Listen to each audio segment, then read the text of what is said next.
What's up, everybody? We got UFC 324, Justin Gaethje versus Paddy Pimblett coming real soon. Just a few weeks away, just under 2 weeks away. I'm going to give you guys my full card predictions and breakdown, starting from the top with Justin Gaethje and Paddy Pimblett. Great fight here, for the interim belt at lightweight. A lot of controversy, obviously, with Paddy Pimblett and Justin Gaethje getting it over, say, like Arman Tsarukyan being in there. But at this point, it is what it is. We're going to work with what we have. So looking at this fight, I had a bit of a breakdown as its own video, I'm pretty sure I put up, I think. I'm not quite sure. But anyways, Justin Gaethje versus Paddy Pimblett, interesting fight. Stylistically, Paddy Pimblett, I think, significantly the better grappler. I don't think that aspect of the fight is close whatsoever. I do worry for Paddy Pimblett about getting into the realm of grappling. His takedowns are completely atrocious, and they have been for a long time. He completely reaches out. He really struggles to get in on the legs on the takedown. I think that will come and play a big factor in this fight. I think if he is able to really make that jump with his ability to take the fight to the ground with his takedowns, I think he can absolutely win this fight. I just don't know within the time frame of his last fight to this one if he's really been able to take that big of a jump with his takedowns.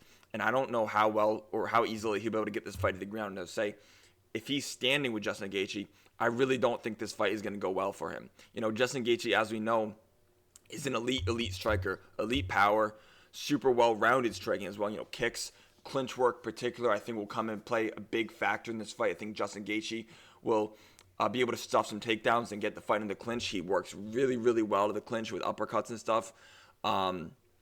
I think this fight will go later rounds, and I think we'll really see by that point who's really taking over. I think we'll know if it goes in the third round who's going to win that fight. Based off what's happening, I don't think anyone's going to pull anything out late. The second round we should really, really know what's going on in this fight. With that being said, I am leaning towards Justin Gaethje.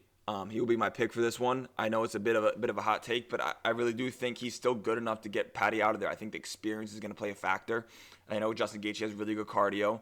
I think that the experience will play a factor, absolutely. I think he'll chew up Paddy Pimblett's legs. I think he'll struggle with movement, and I think he'll maybe even be able to finish him in the later rounds, maybe third or fourth round. He might be able to finish Paddy Pimblett, if not just win by decision. As Justin Gaethje, we've seen before, he can do everything in there. And I think we'll see a classic Justin Gaethje performance in this one. It's tough to say he'll knock out Paddy Pimblett with him never getting knocked out before, but I do think it's absolutely possible. But I do have Justin Gaethje winning this one later in the fight. Moving on, Kayla Harrison versus Amanda Nunes. Another interesting fight for the bantamweight women's title. Amanda Nunes has not fought in a long time, and I'm not exactly sure how long it's been. June 2023. She beat Irene Aldana. If this fight was happening a while ago, Amanda Nunes in her prime, she's old. Obviously, Kayla Harrison's not young, but the amount of fights you've been through, at the top level, I think Amanda Nunes has been through more. She's had a lot of time off, and I don't think that time off will actually serve her well.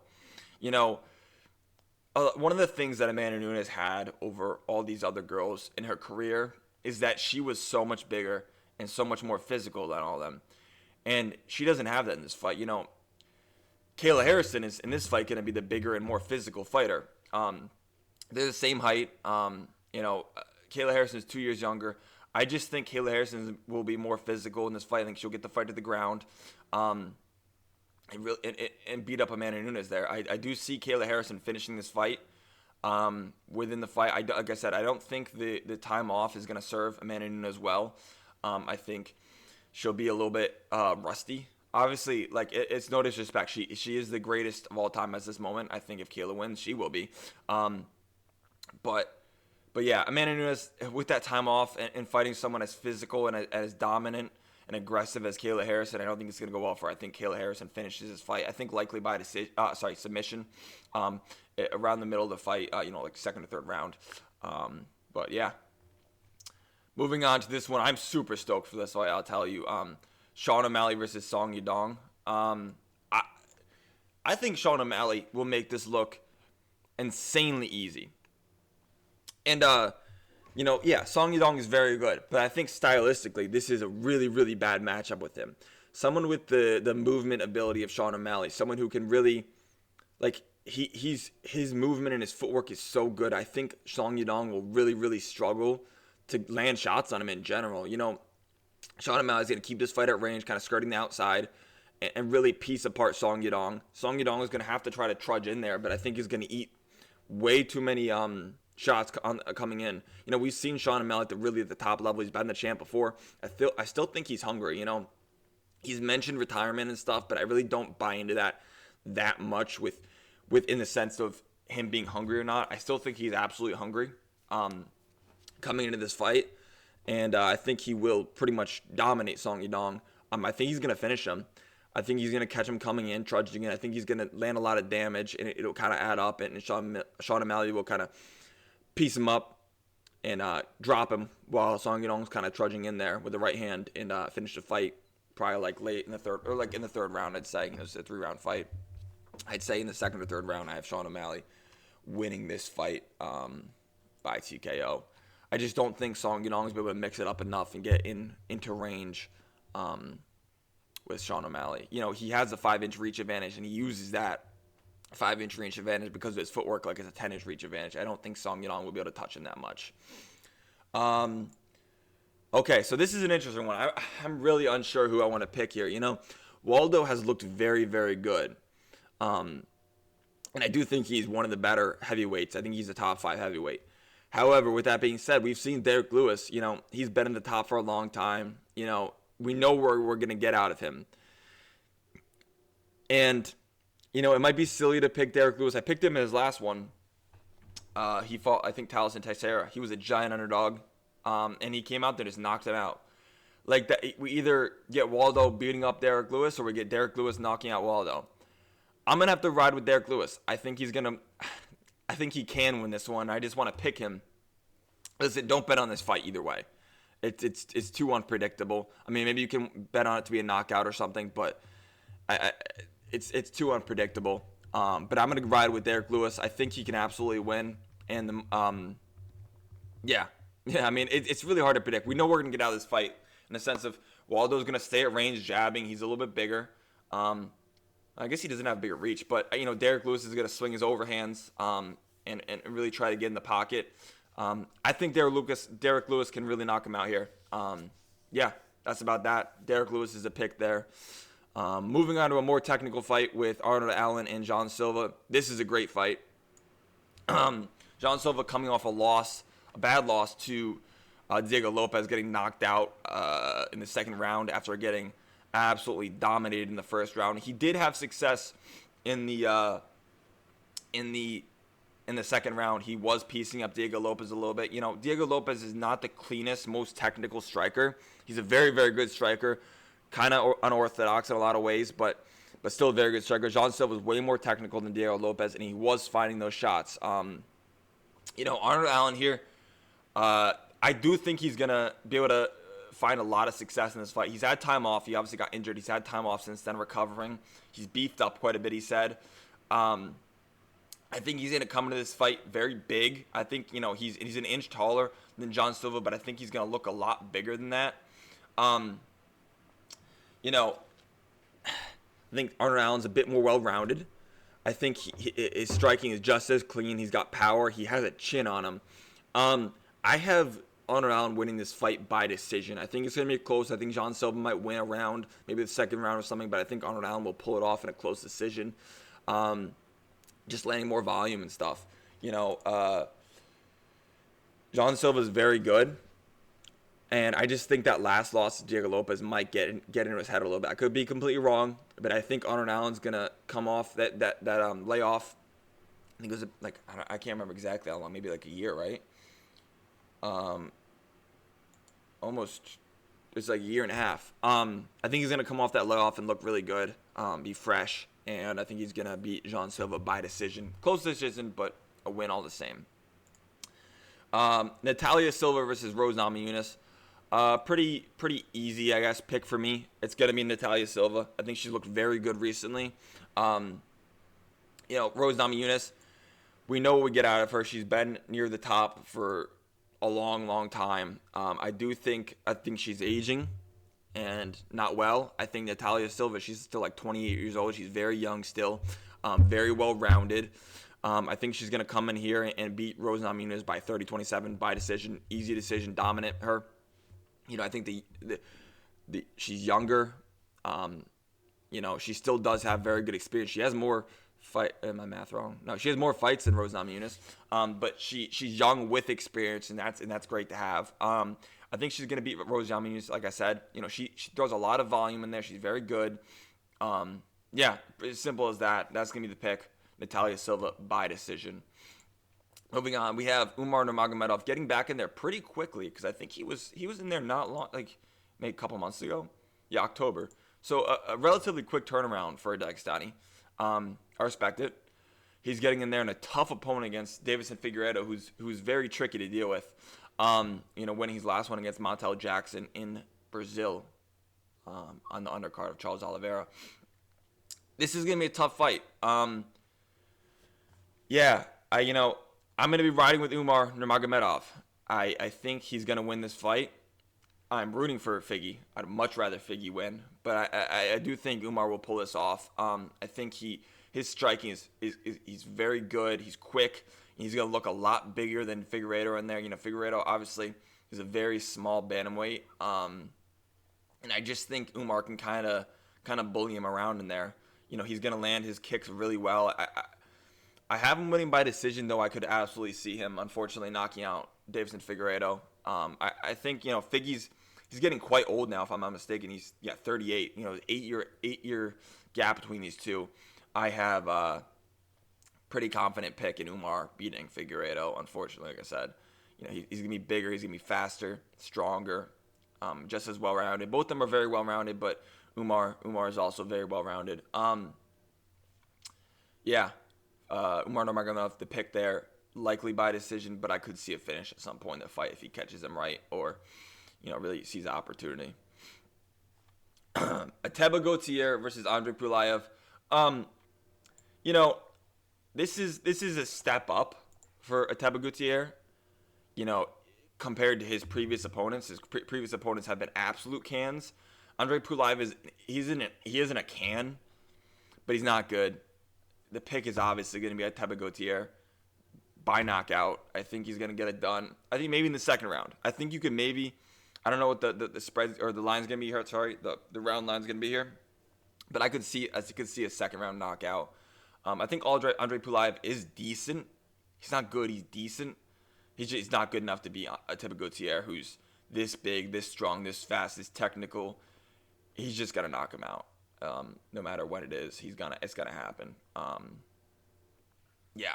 I'd like to see Ateba Gautier. I will say I would like to see him mix things up a little bit.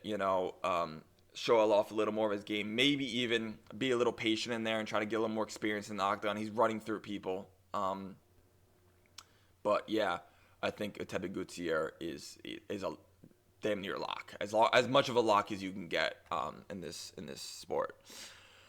Nikita Krylov versus Modestas Bukauskas. I have Bukauskas. Nikita Krylov is very solid. He's coming off 2 losses, Dominic Reyes and Bogdan Guskov.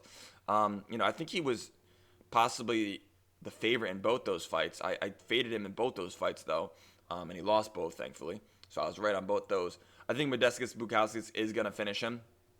I think Nikita Krylov can't take a punch too well.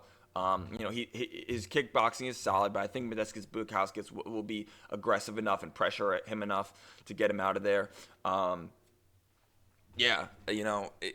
This is gonna be, I think, a decent fight, high action fight. Light heavyweight. You get a lot of slot fights sometimes, and this is a decent one. I think Modestas Bukauskas will get this fight done inside the distance. I think both of them will show off their kickboxing, and I think Modestas Bukauskas will come on top of this one.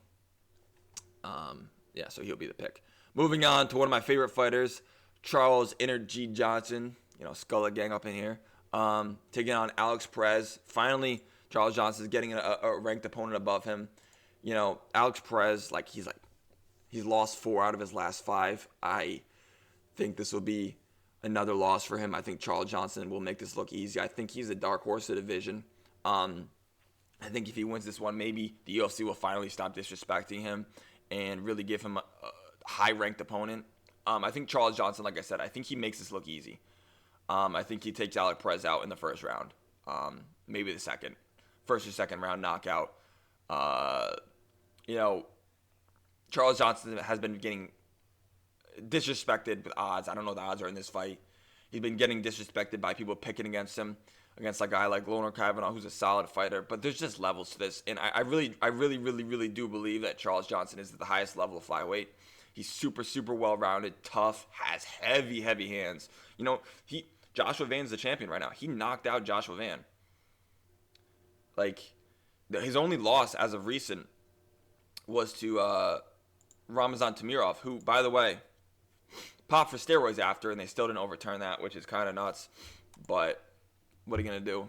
You got a guy from that region. They don't care if they cheat. So, Charles Johnson, the pick, knockout, first or second round.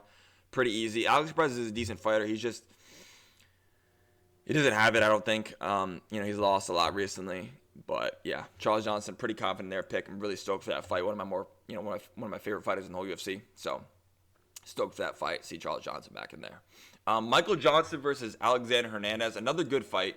Michael Johnson, old. He's Unk status. He's 39 years old. Alexander Hernandez, not a spring chicken, but 33 years old, much younger. Both these guys, both of them even, have insane power. The one thing, Alexander Hernandez is a little bit faster, I'd say. But this is a really tough fight to pick because, of both of their ability to strike. I think Michael Johnson, with more experience, that could come into play. I just don't know how well he'll be able to control the void, as Mighty Mouse says. I don't think he'll be able to handle it well when Alexander Hernandez flies in. I think Alexander Hernandez will catch him. I think Michael Johnson, he's on a 4-fight win streak now, if I'm not mistaken. 3-fight win streak with a loss to Diego Ferreira. Before that, Alexander Hernandez just beat him. I think Alexander Hernandez is coming on. I think he's doing a lot better. For a while he was like, oh, this guy's kind of crap. He lost a few. He's won. I think he's won 4 in a row. Yeah, 4 in a row, with decent wins over Chase Hooper and Diego Ferreira. Those are solid wins. I think he's gonna come out here, finish the fight. I think second or third round. I could absolutely see it. Him kind of blitzing in and letting a big right hand or something on Michael Johnson. But it's a hard fight to pick, really, due to Michael Johnson's ability. We've seen him, even at this older age, he's still getting fighters out of there. So, yeah, Alexander Hernandez will be the pick, however. Josh Hockett, this guy, he's a funny guy. Josh Hockett versus Denzel Freeman. Hard fight to pick. I think both of them are pretty solid. I'm going to lean towards Josh Hockett just due to the hype right now, really. I think he will implement his game very well. I'm still not sure how much I'm buying into Josh Hockett. He's a lot smaller weight-wise than Denzel Freeman. I don't know how much that will come into play, but I don't think too much. I think Josh Hockett will put a pace on him, and Denzel Freeman will gas out, and I think Josh Hockett can finish this fight or just win a decision. I think Denzel Freeman, if he uses his range very well, he can definitely win this. He has a 3.5-inch reach advantage. It's a decently sized reach advantage. I just don't think he'll be able to keep up the pace with Josh Hockett. I think Josh Hockett will either win a decision or get him out of there in the second round or something, maybe the third round. I think Josh Hockett's pretty solid for the division. Heavyweight is kind of sloppy in general, but I think he's one of the more solid fighters, and I think he does have very good cardio. So I'm intrigued by this fight. I'm still not fully bought into Josh Hockett. I think he's funny and all, but I'm not fully bought into him quite yet, but he will be the pick in this one. Cameron Smotherman versus Ricky Turcios. Not overly interested in this fight, to be honest. Who did I pick? I had...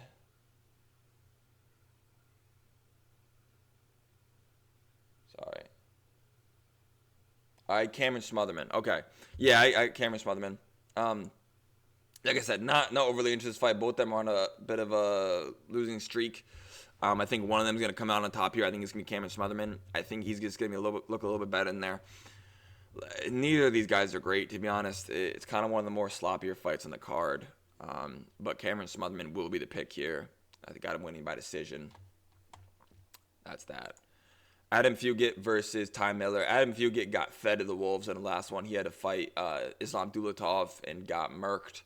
Before that man had to go to a modeling gig or whatever. And he's fighting Ty Miller, who was just on Dana White's Contender Series, and beat, who did he beat? Jimmy Drago, right? And that was a good fight if I remember correctly. I got Ty Miller in this one. He's not 1-0, by the way. He's 6-0. Yeah, he'll be the pick. I've got him by decision. I could see a finish, but I think likely decision. I think he'll take his time in there and really show a good performance. He's a very solid fighter. I still think he's still pretty young. He's 25, yeah. I think he does have a future in the UFC. This fight, debuts matter. I think he'll show a good fight here and win this one by decision, but a pretty dominant decision, 30-27. Yeah. This card is great overall. It's very deep, I'd say. Besides those last two fights tonight, even the women's fights are solid. Natalia Silva, Rose Namajunas, and there's only one women's fight. Or no, the Kayla Harrison and Nunes. That's a great fight. I mean, really, when it comes to women's MMA, that's as good as you can get there. But yeah, I'm really stoked for this whole card. I think Justin Gaethje will show he's still got it. I think he can maybe even earn himself a title fight. And I guess if he wins and Ilya isn't ready, maybe he can go fight Arman, which, that'll be a sick fight, too. It'll be a tough fight for Arman. But, yeah, stoked for this card. Sean O'Malley getting back in there with a really good stylistic matchup in Song Yadong. I think he can absolutely win that fight. But, yeah, I appreciate you guys watching. Please subscribe. I'm super stoked for this card. I'm going to probably release this video 3 days after this is recorded, the 16th or something. I'm not exactly sure. But, yeah, I appreciate you guys watching. Let me know who you picked for the main event, co-main event in the Sean O'Malley fight. Drop that in the comments. Let me know who you picked, and I appreciate you guys watching. Have a good rest of your day.